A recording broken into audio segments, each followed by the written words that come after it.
Did the government buying vaccines save us from a recession? Let's have a look. Hello everyone, Florian.heise here and welcome to another episode of HeiseSays. Grab your stein of coffee. Yesterday GDP figures were released. The economic activity increased by 0.7% in the June quarter. So fears of a negative June quarter and then, a negative quarter following it, that we would hit a double-dip recession seem to be alleviated, but all is not what it seems. And, we'll have a look at that. It may be some government spending for vaccines, maybe what kept us out of a recession. And, do you think that matters then? Government buying a whole lot of vaccines that are sitting not being used. Do you think that's good for the Australian economy and keeps jobs and opportunities going? I don't know. I'll have a shot of coffee while you let me know in the comments. So let's have a look at this media release from the ABS first. So, Australian gross domestic product rose 0.7% in seasonally adjusted chain volume terms in the June quarter 2021, according to figures released by the ABS today. Head of National Accounts at the ABS, Michael Smeeds, said domestic demand drove growth of 0.7% this quarter, which saw continued growth across household spending, private investment, and public sector expenditure. Lockdowns had minimal impact on domestic demand, with fewer lockdown days and the prolonged stay-at-home orders in New South Wales only commencing later in the quarter. And we can see the chart here. There you go. Our GDP has grown. That's the first recession we had in 28 years. Now, the definition of a recession, everyone, I'll bring that up here and I'll just make sure we've got the correct thing selected. Yes. Now, the definition of a recession is defined as a period of temporary economic decline during which trade and industrial activity are reduced, generally identified by a fall in GDP into successive quarters. Okay, and that's the Oxford language definition of it. So 2 quarters of falling GDP. Yep. There's no... the definition of a depression, there's a few out there. The one I like the best is a sustained period of below-trend GDP growth. And if you take that on a per capita basis, our economy's been depressed since 2008, everyone. But don't worry about that. It's all good. It's all good. Private demand contributed 1 percentage point to growth. Household spending increased 1.1%, adding 0.6% points to growth, driven by spending on services, which rose 1.3% as COVID-19 restrictions continue to ease around Australia. Private investment rose 2% and contributed 0.3 percentage points to growth.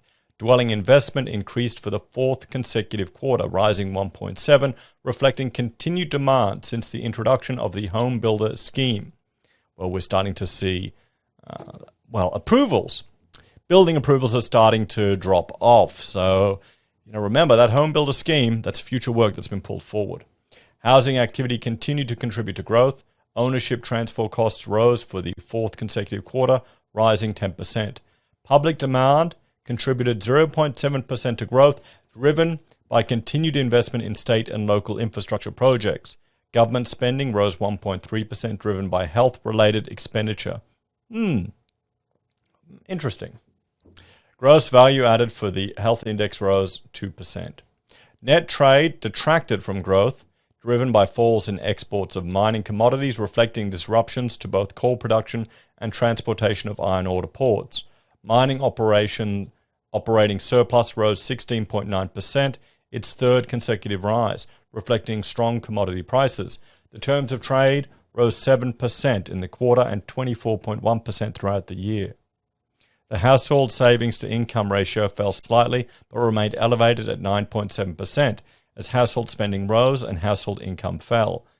Compensation of employment rose 1.2% as employment hours worked increased with underlying activity in the economy. A fall in benefit payments detracted from income growth, reflecting a decline in the number of recipients and the winding back of additional COVID-19 support during the quarter. So let's have a look at the full data from the ABS, and we have it here.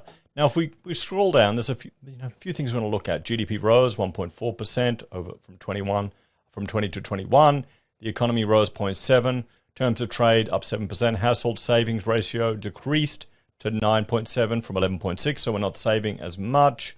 We look at here GDP per capita.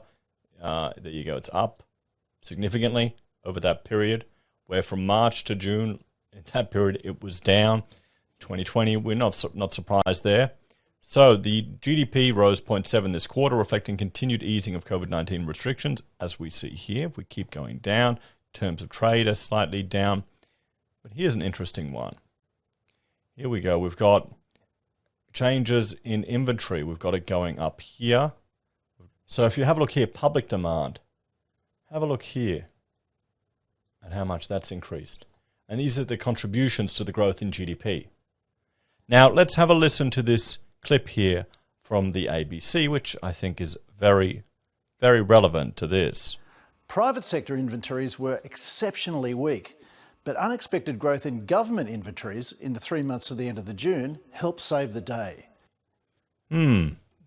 Interesting. So private inventories aren't doing that well, but public sector has helped save the day. So what was taking up all that space in government warehouse? Indeed, what was? We'll have to find out.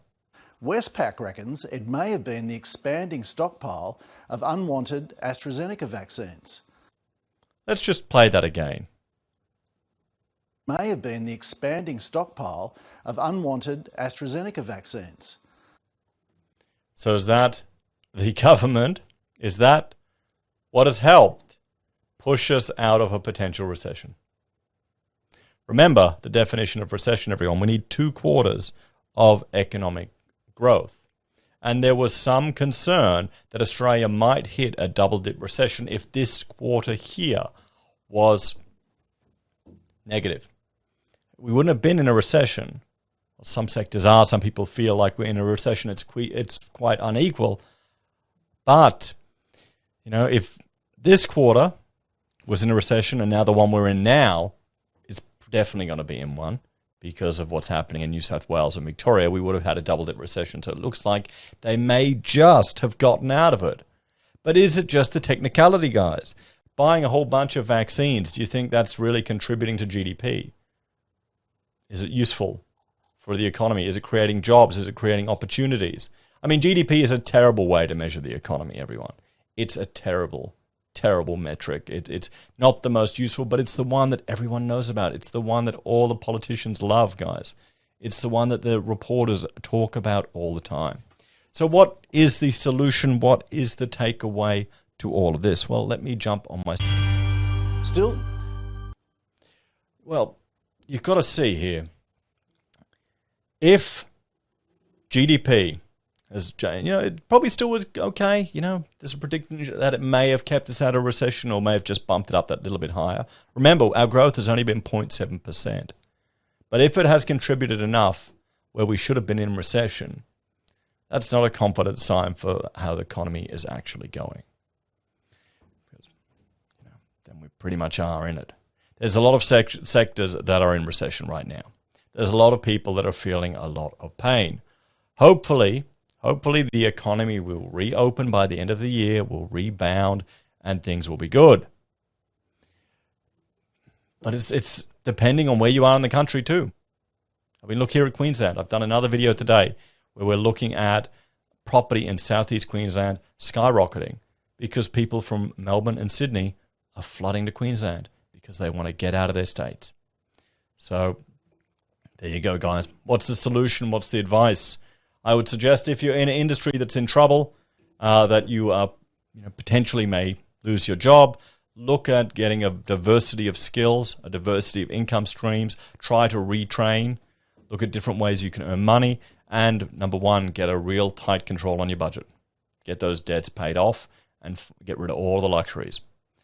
But, we'll have to see where this goes. I mean, the fact that we haven't had a recession may limit the government's ability to justify fiscal stimulus before the election. But, they can throw that all out the window now anyway. It's just going to be a competition of who can promise the most. But if we haven't had a recession and all Labor can do is complain about keeping us locked in when ScoMo is fighting the state premiers, 2022 is definitely going to be an interesting year. What do you reckon? As always, thanks for watching. Like, share, and subscribe to the channel. If you're a fan and enjoy the content I create here, there are a few ways you can support us. You can join us on YouTube or Patreon. You can also sign up for SelfWealth or Stake. You can use our affiliate links at Amazon, eBay, Independent Reserve, or AussieBroadband. Buy our merch from HeiseSays. Use Gold Pass from the Perth Mint, or support us via PayPal. Take care, everyone. Have a great day. I'll see you next time. Bye for now.